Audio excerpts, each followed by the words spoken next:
Hi, everyone, and welcome to the Coach's Corner with Brian Jonker, men's basketball coach, as part of today's Mohawk Super Saturday activities. My name is Wendy Mackey. I'm a past varsity athlete, and I work in the Alumni Relations office here at Mohawk College. I'm so glad that you're able to join us today. Remember to stay in touch with the Alumni Association by participating in different events throughout the year, by volunteering or signing up to receive communications, and by following us on social media. It is now my pleasure to turn the mic over to Satbir Singh from Athletics to lead the discussion. Satbir, take us away. Hello, everyone. My name is Satbir Singh. I'm the Sports Information Coordinator for the Mountaineers Athletics and Recreation Department. I'd like to welcome everyone to the first of two segments of Coach's Corner on this Super Saturday, online Saturday, I should say, or what I refer to as a possible audition to a late night talk show for myself in the future. Again, as Wendy has mentioned, how Coach's Corner will work. I'll be introducing the coaches today through the two segments, and we will ask them a few questions, and then we'll open the floor to any of the questions mentioned in the chat box by our audience today. And without further ado, please welcome Mohawk Mountaineers men's basketball head coach Brian Jonker, who's been the head coach here at Mohawk for 15 seasons. But let's not forget, he also played 3 seasons with the Mohawk Mountaineers in the early 90s, was named OCAA All-Star in 1993, and broke the OCAA three-point field goal record twice. And Brian, I want to start off right there as we welcome you into the conversation. Three-point field goal record. How did it feel breaking that record twice? That was a long time ago, man. I don't. It was a long time ago. I don't look back on it too often. I shoot just enough shots during the year now to let the kids know I can still shoot, but it doesn't really come up very often, and I don't look back. But sure, I guess anytime your name's associated with something, it's been broke many times since I was around. I think it got broken actually the first year I was coaching back in the league, and since then, the way the game's changed, it's been broken many times. So are we putting you up there with the Ray Allens, the Reggie Millers, and the Steph Currys? No, not quite. There are lots of people who probably saw me play that would say I was a high volume shooter. So there's there might be some questions as to maybe what the percentages were to get the totals that I got, but it is what it is. All right. Well, you also have a great resume as a coach. 15 years, as I've mentioned, 2 OCAA titles, a CCAA national championship, literally 10 years ago now. We're coming on that anniversary here, and also named OCAA West Coach of the Year. Just focusing on your coaching resume here at Mohawk. Again, it's not common to see someone spend so many years at one institution as a coach for a program. Did you expect to be the head coach at Mohawk as long as you have been? I don't think I mean, when I started out, I didn't have any expectation as to how long I would do it. I can remember it like yesterday when the job came up, and I talked to my wife as soon as I heard, and I remember the exact conversation. I remember that my 2 daughters were like 6 and 2 years old, and one of them was wrapped around her leg walking down the hall, and the other one was in her arm crying. And I said, my wife played at Mohawk as well, so we have a very big ties to the school. And I remember saying to her, "Hey, the job is open. I'd like to go back and try and win a national championship at our alma mater." And kids screaming, one wrapped around her leg, and I just remember saying, "Just do what you want. Go ahead." So yeah, I remember that part of it. But as far as actually, how long I thought I'd be here, I still don't know. I mean, it's a year by year thing. As long as I continue to enjoy it, and as long as they'll have me around, I'll be happy to be here. I know the group I have this year has kind of re-energized me. They're, my personal work life has been a little bit of struggle the last month and a half, and these guys have been kind of the smile put on my face every day when I come in the gym. It's a great group of kids. So as long as I'm still having fun, I'll stick around. And you mentioned your wife played basketball at Mohawk as well. So absolutely, back then, who would win in one-on-one? We never actually played. she was a good player though. She's a very good player, tough, good rebounder, smart, good leader. She was a good player, very good player. She's a good athlete. So, but no, we didn't. We actually don't compete too much against each other in really anything. She's very competitive. I'm very competitive, and I think it's probably best that we don't. For sure. Next question. I know you're probably going to say the national championship. So besides that, what has been your favorite memory over the last 15 years being the head coach of the Mohawk men's basketball team? Wow, that's You can give really us a tough. couple if you want. You are correct. I mean, you can't. It'd be hard to say that the national championship wouldn't be the ultimate moment, but the second OCA championship that we won at Humber or against Humber at Durham was pretty special. There was a turnover at the guard position, so we had different players there. Matt Fennell was with us then, and he wasn't with us for the national championship, and he had been somebody that I tried to be close with over the years, and it took a long time to get him to come to Mohawk. So him being there and us winning that year was pretty special. So I'd probably say that second OCA championship. And then coming up on the 10-year anniversary of that national championship that you and the team won in 2011, 2012. I know you might say it's been a long time as well, but just reflect on what that year was like and what it meant then and what it continues to mean to you today. Yeah, when something like that happens, you have a bond for life with all those individuals. So, I'm still in touch with more than half on a regular basis. I know that a lot of them still hang out, and a bunch of them still play together in men's leagues and competitively. But yeah, that run in in February that year, we won our last 10 games, and you could feel something special happening, and it was just a group that all got along really well.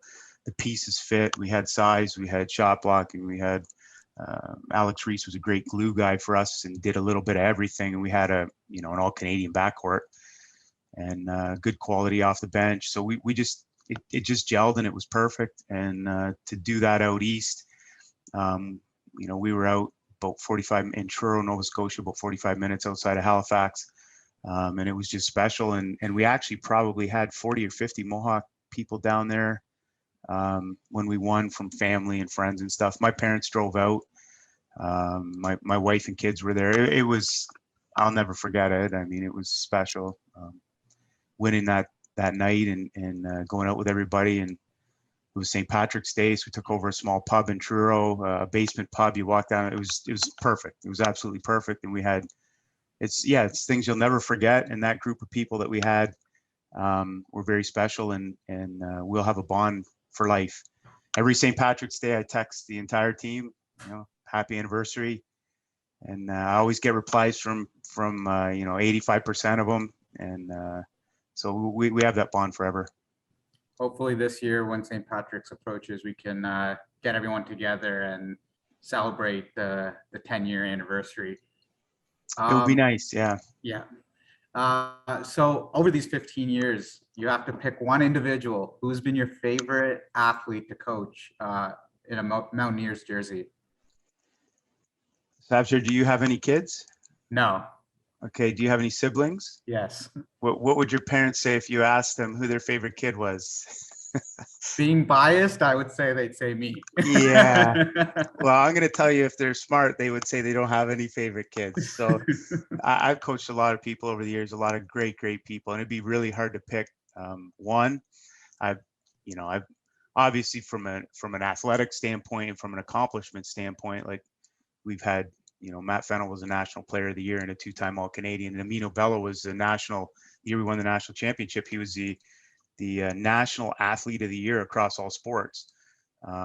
Manny Campbell's been an All-Canadian. So I've coached some really great people, numerous All-Stars and League All-Stars. So, but favorites, it's hard to pick a favorite, man. There's so many great guys I've been lucky to be around. For sure. And just reflecting on the OCAA competition, is there a specific school that you would say, I don't want to say rivalry, we can say friendly rivalry, but one that you specifically look forward to playing each year? Well, I mean, Humber and Sheridan have their rivalry. I mean, the last few years, we haven't beaten Redeemer, and my first 12 years in the league, probably we never lost to them. So it was a cross-town thing, and you'd say, well, it's not really a rivalry. They never beat us. Well, no, we haven't beaten them the last 3 or 4 years. So I would say that's probably the closest thing we would have to an absolute rival. I mean, our division's so difficult. You do get up for the Humbers, the Sheridans, and the Fanshaws and Niagara. But yeah, cross-town, Jamie's done a great job at Redeemer, and we now have some battles, and you don't know who's going to win.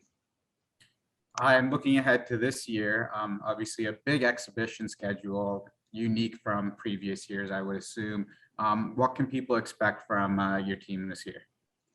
Yeah, we've got a mix of young and old. We do have a bunch of youth, but we do have a little bit of experience. We're not very big though, but boy, we can shoot it. So we're it's my kind of team actually. From high school through college, my preference has always been to shoot and shoot high volume. 20 years ago, when people weren't shooting threes, my high school teams were scoring in the 80s and 90s because we shot a lot of threes. And we've tried to carry that on here. And this team here is probably more capable of shooting the ball across the board. We've got 6 or 7 guys that can really shoot it. So we're going to play high tempo. We're going to shoot a lot of threes. And I think we'll definitely be a work in progress. This season, the way it's put together, probably actually favors us this year. I don't know how awesome we would have been right out of the gate if we were playing half our league games, but we've got an extremely competitive preseason, and then I think that's going to prepare us well in January when we actually start a league schedule. So the goal will be obviously to play our best in January and February, heading into March. And a coach never wants to just pick one individual player to highlight on his team. You obviously look at the overall roster, but just for fans, Mountaineers fans, is there any couple players that they should keep an eye out on who might become fan favorites going into this year? Yeah, I mean, we've JR's back this year, and he's pretty dynamic and offering leadership, and he can shoot it. Daniel Graham's the fastest guy we've ever coached with a ball in his hand, so he's electric. Also strong leader. And Daniel's brother, actually, Isaac, is with us. He's a freshman, and I can honestly say that in the 15 or 16 years I've been here, we've never had anyone like Isaac. He floats. You throw the ball anywhere around the rim, and he's going to dunk it. So Matt Foster, he's a better shooter than I ever was. So it's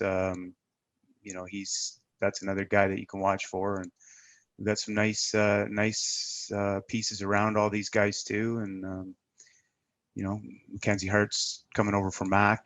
He was there for a year, so he's going to help us. And yeah, I'm excited about where we're going. I like the team chemistry, and I really like the kids. And last question from me as a coach, any pregame ritual? I know you're stuck at your work office right now, so I don't think that would be your pregame ritual, but is there a ritual or a superstition the night before of a game or a day of? I'm not overly superstitious. I don't have, I suppose routines, getting there at a certain time and stuff, but there's nothing that I have to do. Mm-hmm. So I don't necessarily have superstitions or anything like that. Okay, so no like one meal that you have to have, or no, I've never been like that. I pretty easy go with the flow kind of guy. I don't get too hung up on any of that sort of stuff. Awesome. I'm not sure if we have any questions in the chat box. If anyone wants to add anything now, I'll give it a couple seconds here. And Brian, if you have anything else you wanted to add before we sign off. Not necessarily. Just looking forward to hopefully getting fans out. I think today it's students and staff. Hoping next week will be family, and maybe in the near future we'll get back to allowing anybody in to watch, which would be great. Well, thank you again, Brian, for your time, especially ahead of a game. You're probably trying to prepare for that game right now. I also want to thank Wendy for the introduction and everyone else for tuning in to the first of two segments of Coach's Corner on this super online Saturday. We encourage everyone to head over to YouTube to watch the live stream of the Mountaineers women's basketball game versus George Brown Huskies in exhibition play. The women's game tips off in about 10 minutes time. The men's game will begin at 4 p.m. The stream for the live stream can be found in our chat box. And then we will be back for 4:30 for the second Coach's Corner with women's head coach Haley Burns. And from there, I just want to say thank you again for tuning in, and we will see you guys in an hour and a half. Thank you very much. I appreciate doing this.